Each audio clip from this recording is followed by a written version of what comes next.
नमस्कार दोस्तों, स्वागत है आपका हमारी एपीएस क्लासेस में। दोस्तों आज हम पढ़ेंगे ललित शाह। दोस्तों हम ललित शाह के बारे में पढ़ेंगे।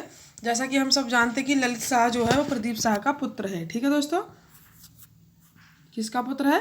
प्रदीप शाह का। प्रदीप शाह के बारे में हम पिछले सेक्शन में पढ़ चुके हैं।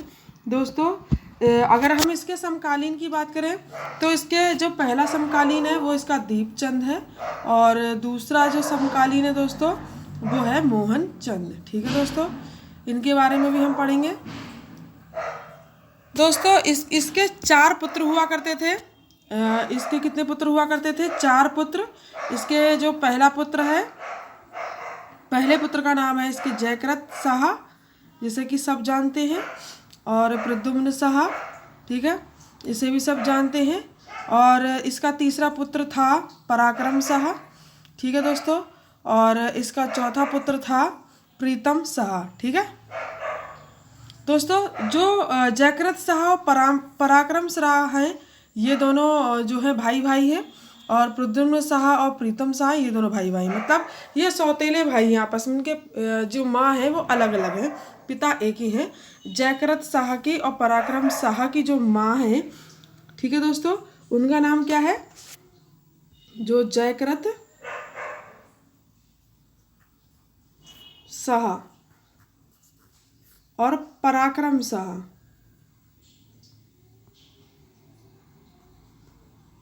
की जो माँ है उनका नाम है महारानी क्यूटली देवी। ठीक है दोस्तों, और जो आपका प्रद्युम्न शाह है, प्रद्युम्न शाह और प्रीतम शाह जो है, ये दोनों एक माँ के पुत्र हैं। ठीक है, इनकी माँ का नाम है डोटियाती देवी। ठीक है,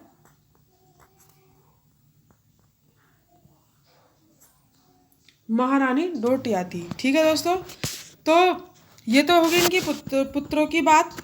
दोस्तों इनके शासनकाल में, ललित शाह के शासनकाल में एक चित्रकार हुआ करते थे जिनका नाम था मौला राम। ठीक है, जो कि हमने पहले के सेक्शन में पढ़ा है कि इनके जो पिता थे मंगत राम, वो चित्रकार थे। और अब जो है पीढ़ी बदल गई, तो पीढ़ी के साथ साथ चित्रकार भी बदल गए। अब ये मौला राम आ गए। ठीक है, तो ये मौला राम जो है, मौला राम ने एक जो है पुस्तक का निर्माण करा है, वो है गढ़वाल राजवंश काव्य। ठीक है, ये किसके द्वारा रचित है?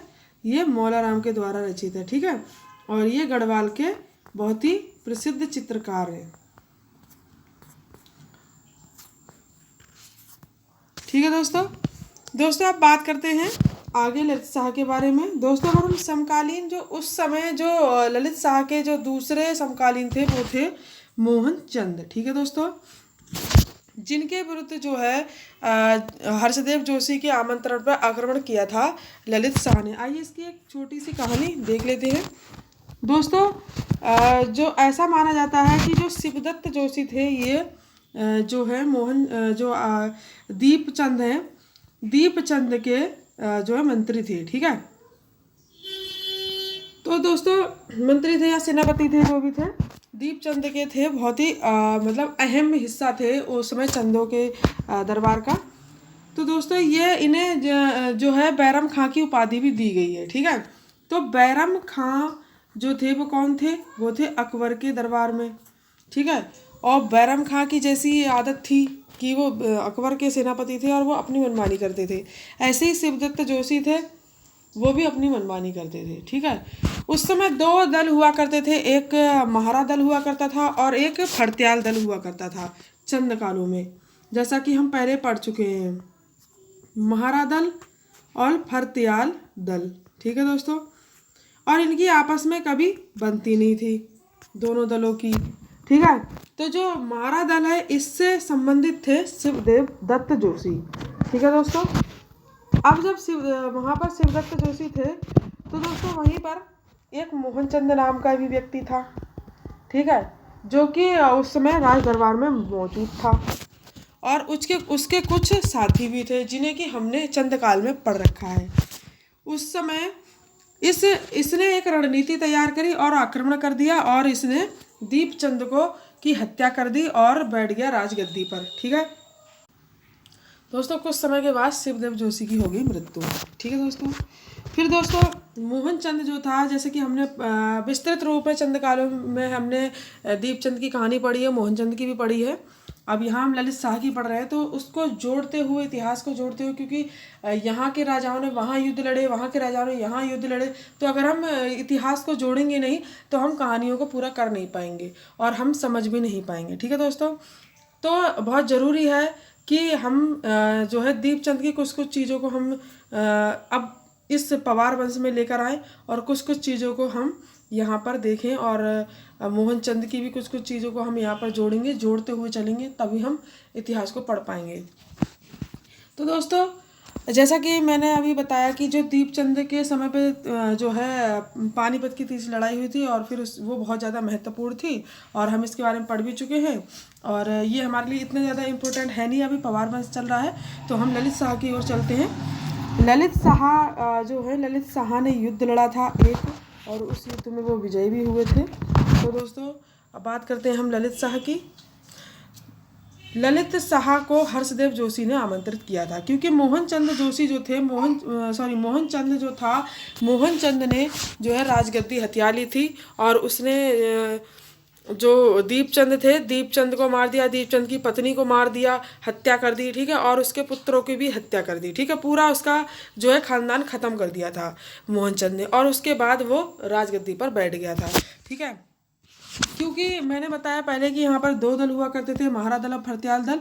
तो अब दूसरे दल को ये बात जो थी वो अच्छी लगी नहीं, जैसे हर्षदेव जोशी को, क्योंकि हर्षदेव जोशी महारा दल से संबंधित थे और इनको ये बात अच्छी लगी नहीं। इन्होंने मतलब जो है ऐसे ही इन्हें चाणक्य नहीं कहा जाता कुमाऊँ का, ये कुमाऊँ के चाणक्य कहलाते हैं। इन्होंने अपनी राजनीति अपनाई और इन्होंने अपनी राजनीति अपनाकर जो है ललित शाह को आमंत्रित किया कुमाऊँ में युद्ध लड़ने के लिए। ठीक है, उन्होंने कहा, दोस्तों हर्षदेव जोशी ने आमंत्रित कर दिया ललित शाह को और ललित शाह को ऑफर दिया कि आप आइए हमारे क्षेत्र में और युद्ध लड़िए, और ये मोहनचंद जो है बहुत परेशान कर रहा है, प्रजा भी इससे ज़्यादा खुश है नहीं, आप ऐसा करिए, आप यहाँ पर युद्ध लड़िए और युद्ध लड़के आप जीत जाइए। अगर हम आपका पूरा पूरा सहयोग देंगे, अगर आप जीत जाओगे तो हम आपको जो है यहाँ का राजा बनाने का ऑफर दे रहे हैं, चाहे आप खुद राजा बन जाना, चाहे आप अपने किसी पुत्र को राजा बना देना। ठीक है, यहाँ की जो सत्ता होगी वो आपके हाथों में होगी। ललित शाह को ये जो था ऑफर बहुत अच्छा लगा। ठीक है, ऐसा माना जाता है कि उस समय जो ललित शाह थे, ललित शाह सिरमौर का युद्ध जो है पराजित होकर आए थे।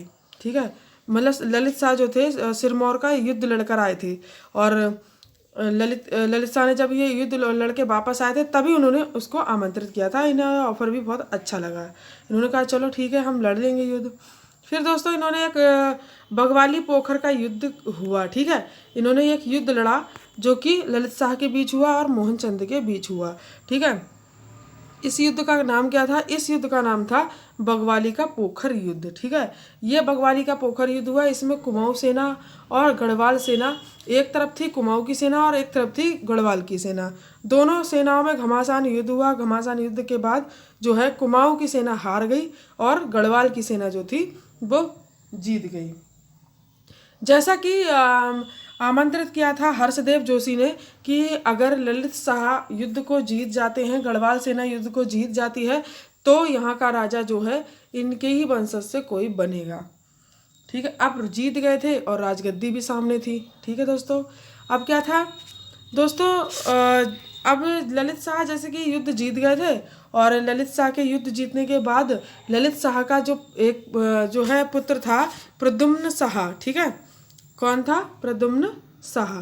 तो इन्होंने प्रद्युम्न शाह को जो है राजगद्दी पर बिठा दिया चंद बनाकर। ठीक है, प्रद्युम्न चंद बनाकर बिठा दिया। ऐसा इसलिए करना पड़ा क्योंकि अगर डायरेक्ट प्रद्युम्न शाह को गद्दी पे बैठा दिया तो शायद प्रजा में जो प्रजा थी, प्रजा को अच्छा नहीं लगता, क्योंकि वो चंदों की गद्दी थी और शायद प्रजा को ये बात अच्छी नहीं लगती, विद्रोह हो जाता।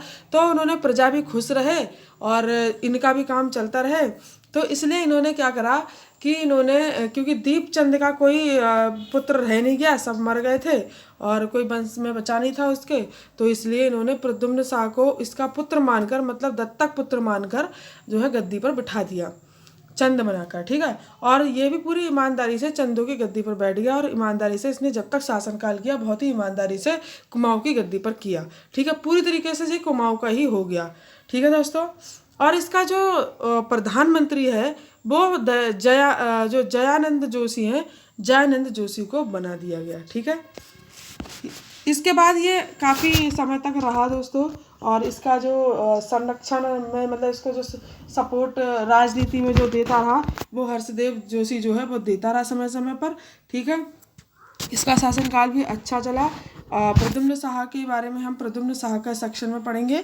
और दोस्तों ऐसा माना जाता है कि कुछ समय के बाद ऐसा हुआ कि ये जो ललित शाह थे, ललित शाह का मलेरिया से देहांत हो गया, ठीक है दोस्तों।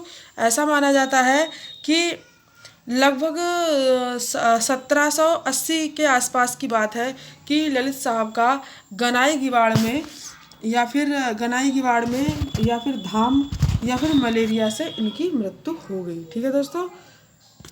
अब पढ़ते हैं जयकृत शाह या जयकीर्ति शाह के बारे में। दोस्तों जयकृत शाह, जैसे कि हम पढ़ चुके हैं कि जयकृत शाह जो है वो ललित शाह का पुत्र है, ठीक है।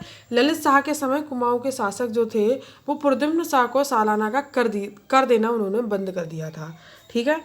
और जिस कारण प्रद्युम्न शाह और जयकृत शाह के बीच एक युद्ध हुआ, ठीक है दोस्तों।